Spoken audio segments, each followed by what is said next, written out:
I wrote this yesterday, actually.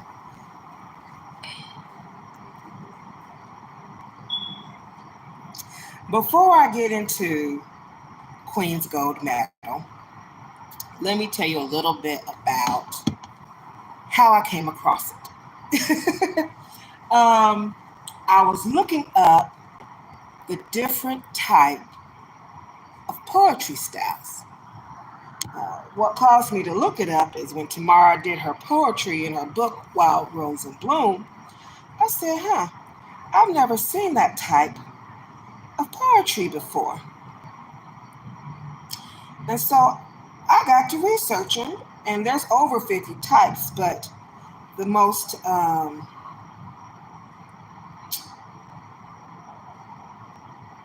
what was shared with me was the 50 types mainly used.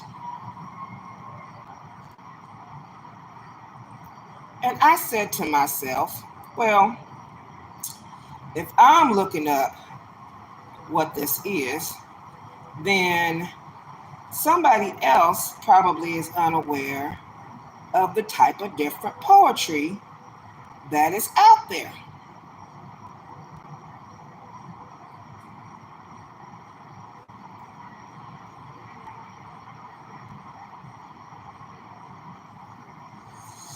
So that's what had me, I said, well, someone else besides me needs to be educated. Somebody else is unaware as well that there's so much richness. So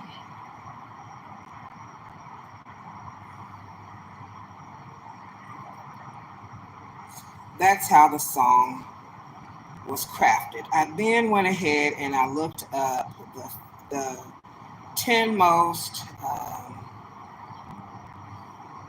common poetry awards,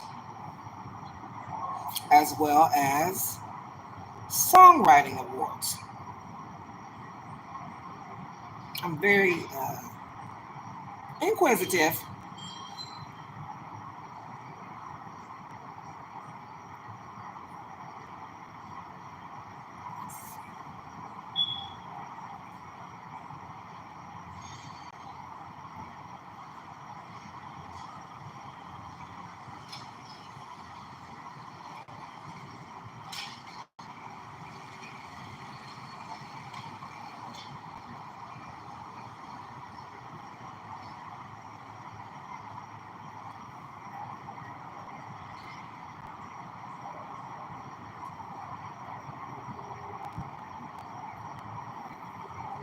I actually birthed off of research. I actually birthed two songs and a poem.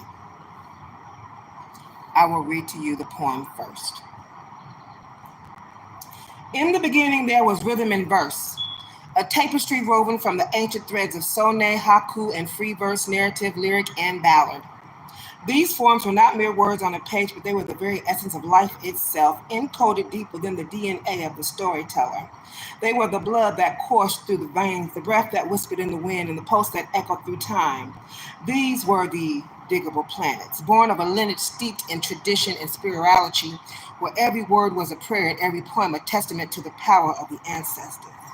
In this narrative, the pen became a sacred instrument, a conduit for the spirits of Yoruba, Orisha, Voodoo, and Ifa, carrying the wisdom of the ancestors through every stroke of ink. The lyrics, forged in the crucible of ancient traditions, took root in the concrete, blossoming like a rose from the cracks in the pavement. They were the seeds of change, destined to alter the course of history and rewrite the future heritage with each passing line. These ballads, crafted with precision, were more than just stories. They were weapons in the battle against systemic racism, discrimination, and the erasure of culture. They confronted the biases of a nation, challenged the stereotypes, and dismantled the walls of misogyny. In the fear of internalized oppression, they offered a new narrative, one of self love and empowerment, where self doubt was replaced by self adoration. The storyteller stepped into a time machine, unraveling histories and rewriting destinies with each quantum link. The past and the future collided in a symphony of words, creating a new reality where justice reigned and the storms of corruption were quelled. There was an ode to the ancestors, a tribute to those who had walked this path before, paving the way for the dreams of tomorrow. As the storms raged within, the storyteller called upon the power of Oya, the Orisha of winds and hurricanes, to cleanse the world of its corruption. The winds howled in allegiance, bending to the will of justice as the marketplace of ideas was flooded with the colors of a new dawn. In this poetic universe, the lines blurred between tradition and innovation, where a cinquain could stretch beyond its 5 lines and a haiku could rise like the sun, illuminating the mind's darkest corners. Achievements were not measured in monetary gain, but in legacy left behind, the inspiration, the cultural significance, and the preservation of iconic compositions for future generations. The words become a beacon of empowerment, a force of creativity and excellence that defied the boundaries of form and tradition.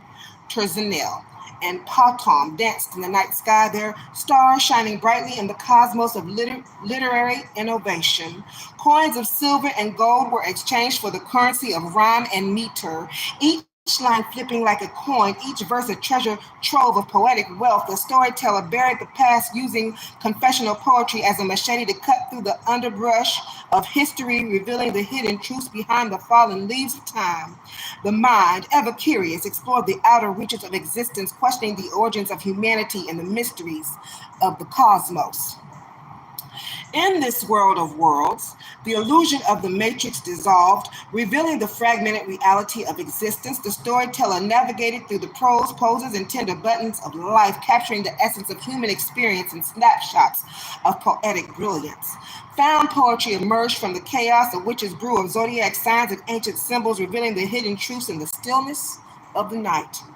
The ancestors were honored not with lies, but with raw, unfiltered truth of lived experiences. Snowflakes fell in Habun and Tanka, blanketing the world in a peaceful face of such weight. The storyteller defied gravity, soaring into stars with an epigram of astrophysics and a heart full of poetic passion. This passion, alongside the fierceness of thug life, carved out a place in the annals of history, winning the highest honors and accolades. The Pulitzer, the Nobel, the T.S. Eliot Prize, all were claimed in the name of art and truth. The lyrics, too, rose to the height of recognition, earning Grammy Awards, Academy Awards, and a place in the Songwriters Hall of Fame. And so the legacy was cemented, not just in the ink on the page, but in the very fabric of time and space. The storyteller ran the race with endurance, publishing in the most esteemed literary journals, receiving prestigious fellowships and winning major literary awards. Anthologized in the great collections, the words lived on, preserved for future generations to discover and cherish. In this narrative, every form of poetry, every style, and every tradition converged to create a tapestry of human experience that was both timeless and universal. The journey was of reclaiming heritage and of changing the world, one verse at a time. The DNA of the storyteller was rich, infused with the power of the ancestors, and the future was bright with the promise of more stories yet to be told. I will put both songs on here because both songs originated at the same time. The first one I'm going to do is Queen's Gold Medal.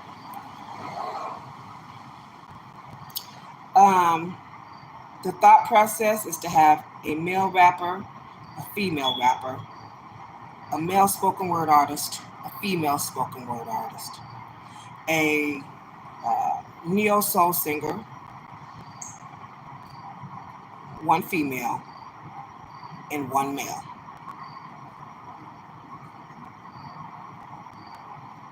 Let's go.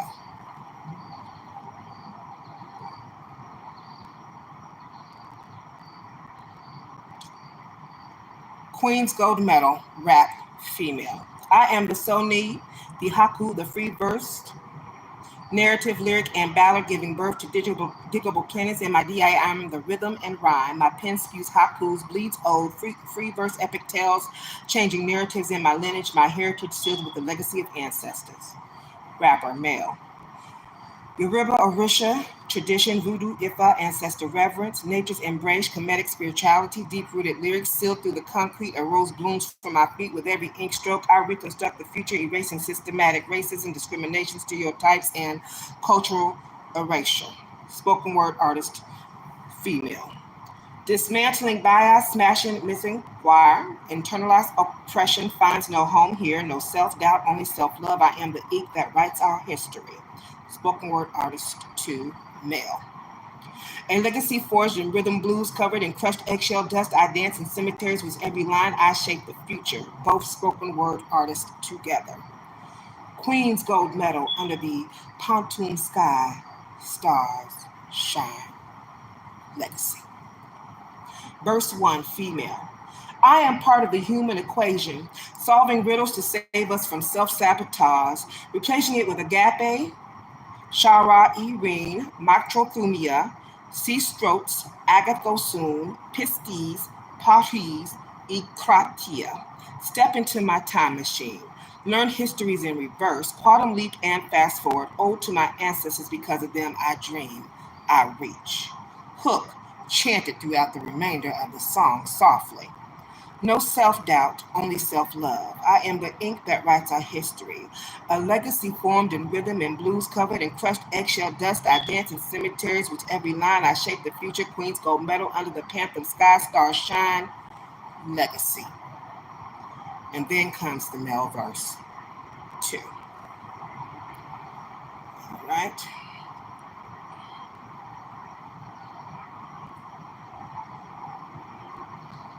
By the way, the name of the poem is called Poetic Tapestry. The next song that was birthed from this, me researching Homo sapiens, what happened before the Homo sapiens came here, between the dinosaurs and the Homo sapiens uh, being here. Um, yeah, I had a lot of research I was doing, and I said, well, let's go ahead. I'm gonna put that information in the Paths book. The title of this is called Weathering the Storm. The clouds gather heavy and dark. I guess it's not really a song, it's another poem. I'll read the whole thing for this one. The clouds gather heavy and dark, thunder rumbles echoing the heart, lightning splits the sky in a jagged arc, a storm of emotions, where do I start? Raindrops fall, tears from the sky, each drop a memory, a whispered sigh, the wind howls with a mournful cry as I stand alone wondering why. But as the storm begins to wane, a break in the clouds, easing the pain, the sun peeks through, warm and plain, a reminder that after the storm I remain. The clouds still linger, soft and gray, but there's a light, a hint of day. The storm is gone, its power at bay, yet its memory lingers like a song on replay. The sun shines brighter, banishing the gloom, filling the world with light and room. A gentle breeze carries the perfume of a world reborn, nature's bloom. Now the sun stands tall and clear, chasing away the last of fear, its warmth a promise, its light sincere, guiding me forward my path made dear. And there at last the rainbow appears, a bridge of colors spanning the years. Each hue a lesson, each shade a tear, a symbol of hope that the storm clears. Weathering the storm. That wraps it up for Queen's Gold. I'm going to go ahead now and start on the next YouTube with number 3 while I still have 21% remaining. Isn't that great? Thank you for tuning in. I appreciate you.